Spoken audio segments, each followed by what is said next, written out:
जिनके दिव्य केशों पर मंदार के पुष्पों की माला शोभा देती है और जिन भगवान शंकर के मस्तक पर चंद्र और कंठ में मुंडों की माला पड़ी हुई है, जो माता पार्वती दिव्य वस्त्रों से तथा भगवान शंकर दिगंबर वेश धारण किए हैं, उन दोनों भवानी शंकर को नमस्कार है।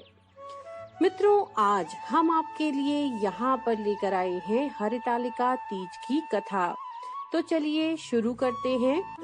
कहते हैं इस व्रत की महात्म्य की कथा भगवान शिव ने माता पार्वती को उनके पूर्व जन्म का स्मरण करवाने के लिए किया था।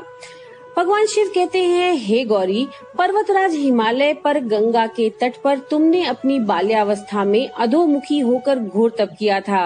इस अवधि में तुमने अन्न ना खाकर केवल हवा का ही सेवन किया था। इतनी अवधि तुमने सूखे पत्ते चबाकर काटी थी।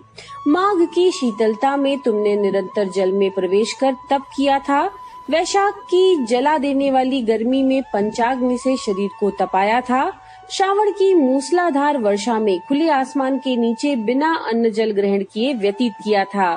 तुम्हारी इस कष्टदायक तपस्या को देखकर तुम्हारे पिता बहुत दुखी और नाराज होते थे। तब एक दिन तुम्हारी तपस्या और पिता की नाराजगी को देख करके नारद जी तुम्हारे घर पधारे। तुम्हारे पिता द्वारा आने का कारण पूछने पर नारद जी बोले, हे गिरिराज, मैं भगवान विष्णु के भेजने पर यहाँ आया हूँ।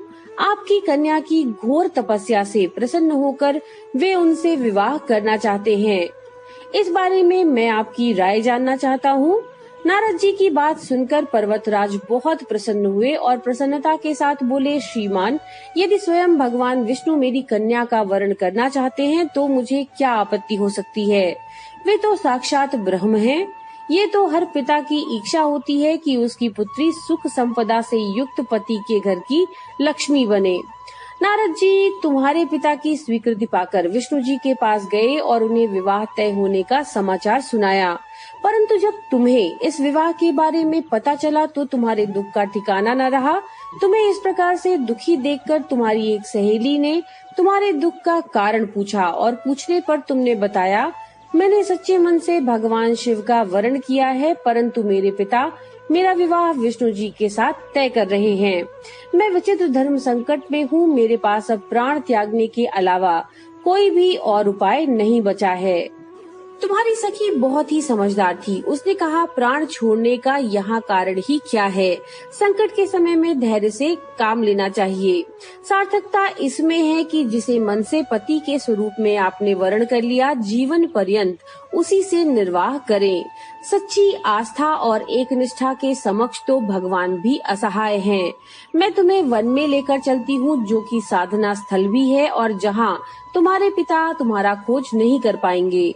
मुझे पूरा विश्वास है कि ईश्वर अवश्य ही आपकी सहायता करेंगे। तुमने ऐसा ही किया। तुम्हारे पिता तुम्हें घर में ना पाकर बहुत चिंतित और दुखी हुए। वे सोचने लगे कि मैंने तो विष्णु जी से अपनी पुत्री का विवाह तय कर दिया है। यदि भगवान विष्णु बारात लेकर आ गए और कन्या घर पर नहीं मिली तो बहुत अपमान होगा।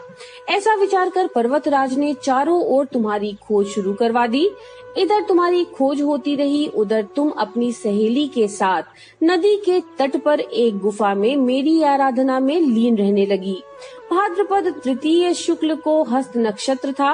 उस दिन तुमने रेत के शिवलिंग का निर्माण किया। रात भर मेरी स्तुति में गीत गाकर जागरण किया।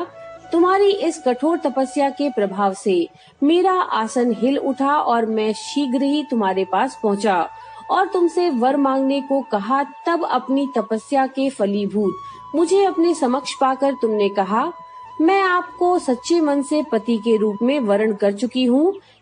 यदि आप सचमुच मेरी तपस्या से प्रसन्न होकर के यहाँ पर पधारे हैं तो मुझे अपनी अर्धांगिनी के रूप में स्वीकार कर लीजिए। तब तथास्तु कहकर मैं कैलाश पर्वत लौट गया। प्रातः होते ही तुमने पूजा की समस्त सामग्री नदी में प्रवाहित करके अपनी सखी सहित व्रत का वरण किया। उसी समय गिरिराज अपने बंधु बांधवों के साथ तुम्हें खोजते हुए वहाँ पहुँच गया। तुम्हारी दशा को देखकर अत्यंत दुखी हुए वे और इस कठोर तपस्या का कारण पूछा। तब तुमने कहा, पिताजी, मैंने अपने जीवन का अधिकांश वक्त कठोर तपस्या में बिताया है।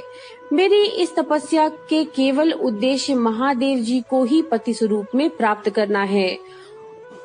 क्योंकि आप मेरा विवाह विष्णु जी से करने का निश्चय कर चुके हैं, इसीलिए मैं अपने आराध्य के खोज में घर से चली आई।